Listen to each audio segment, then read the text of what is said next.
We have some breaking economic news out of the United States. We're getting U.S. retail sales numbers for December.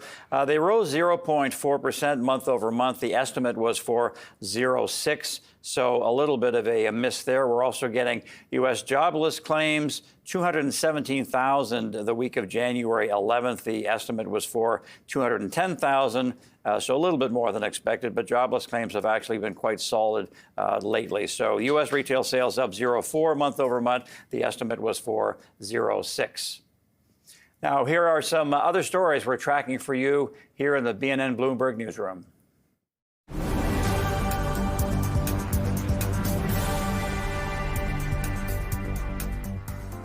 Bloomberg News is reporting that Ottawa has drafted a list of $150 billion of U.S. manufactured goods that it would hit with tariffs if President-elect Donald Trump decides to place levies on Canadian goods.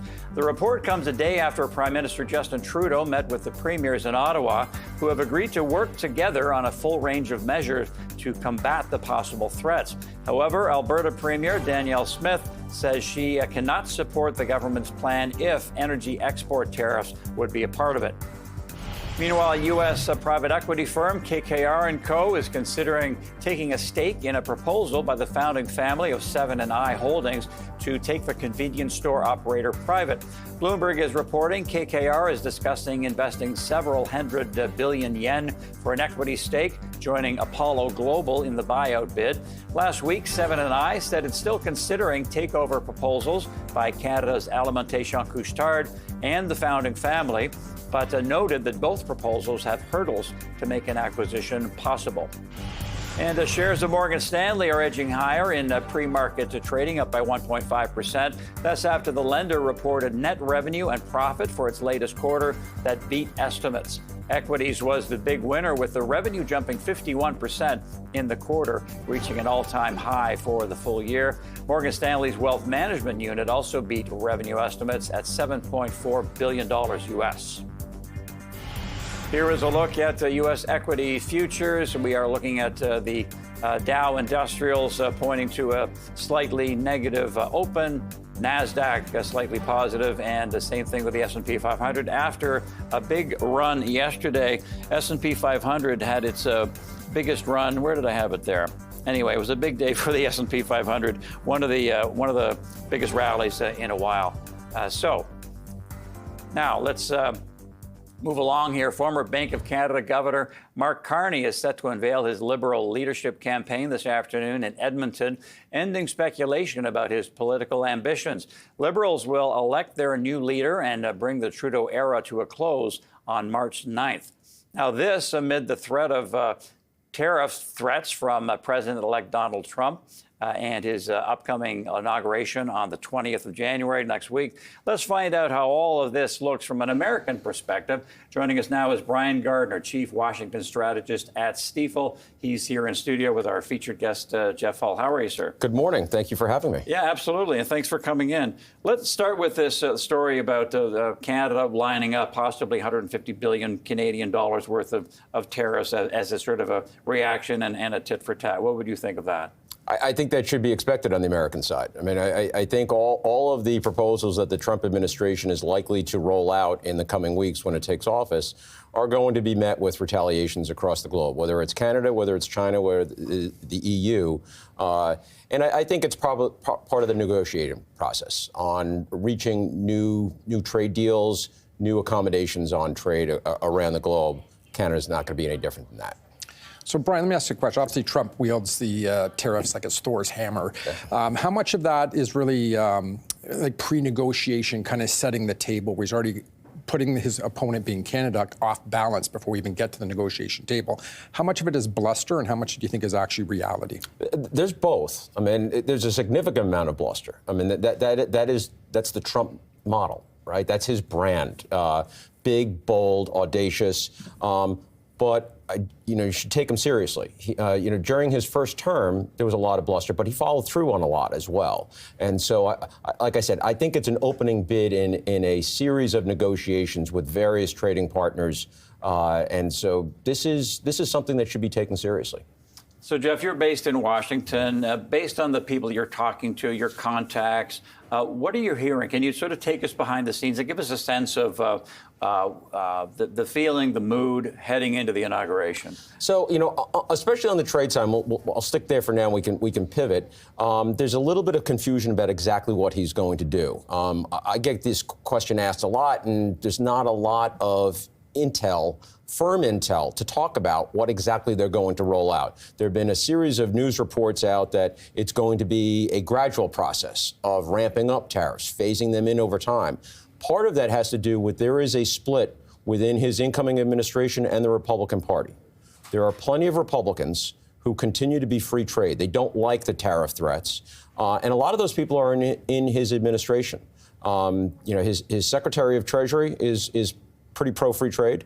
He has economic advisors at the White House who are going to be pro-free trade. There are plenty of people within the administration who are also going to be very pro-tariff. But there is a conflict within the administration, and I don't think they have resolved on exactly how they are going to implement this going forward.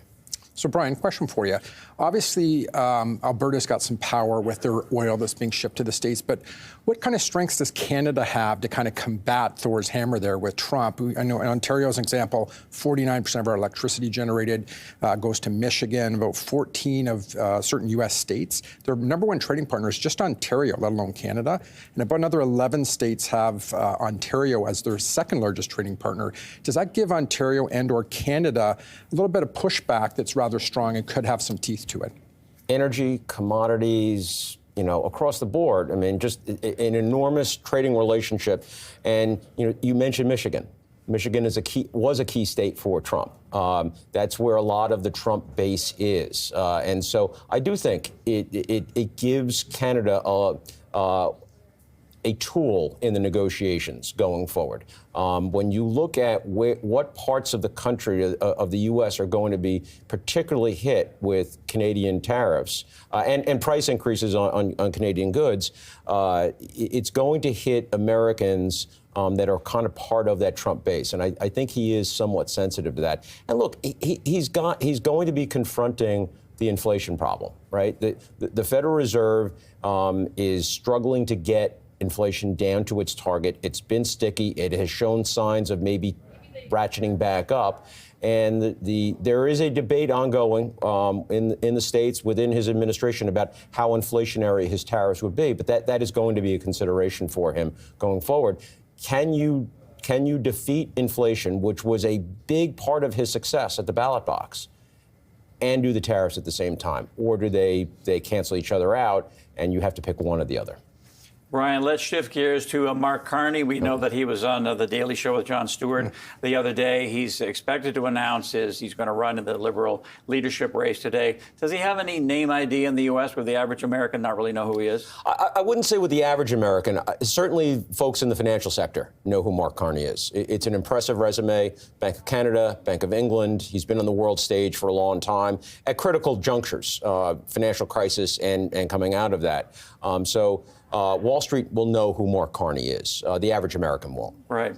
And do you have any thoughts on the timing of this? Because a lot of people had said, well, he'd probably be smart to wait, let Poilievre get in, maybe screw up a little bit, and then after 2-3 years, then you run. But he wants to do it now. So any thoughts on the timing? I'm reluctant to get into Canadian politics, but I think there is... I think there's a lesson for politicians across the globe, whether it's the U.S., Canada, or elsewhere. If you think the time is right, you go for it. Because you cannot always predict what the future is going to look like. There are plenty of, giving you an example in the U.S., Chris Christie, former governor of New Jersey, back in 2012. He was encouraged by a lot of Republicans to take on Obama. And he declined. He didn't think he was ready yet. Well, 2016, the field was too crowded. Trump got in, and Chris Christie's time has probably passed. So, sometimes there's no perfect time to go. You go when the opportunity presents itself. Let the chips fall where they may. Now, you've talked, Brian, about all the uncertainty with Trump coming in next week, and so many things are uncertain. But can you make any extrapolations from his first term as to what he may? It seems like he thinks he has a much bigger mandate this time, and he has different people surrounding him. But will it be somewhat similar to first term or different? There'll be a lot of similarities. He does have more of a mandate this time. We can debate how large that mandate is, but unlike 8 years ago when he did not win the popular vote in the United States, he did win the popular vote this time. That gives him a greater mandate to go ahead with his agenda. That being said, his legislative agenda, the tax bill, which will include some energy provisions and a host of other things, that has to go through Congress. And the numbers in Congress are very tight for Republicans, especially in the House of Representatives, where Republicans are only going to have a handful of extra votes. And just a comparison for your viewers, Republicans passed a tax bill during Trump's first term, right? What they're trying to extend. Well, they had 239 Republicans back then. 12 of them voted against the bill. There are about 220. Top number is 220. It's some vacancies. Well, you don't have 12, because 218 is the majority in the House of Representatives. So he does have more of a mandate, but he has less room for error in Congress, and that's where a lot of the action's going to be.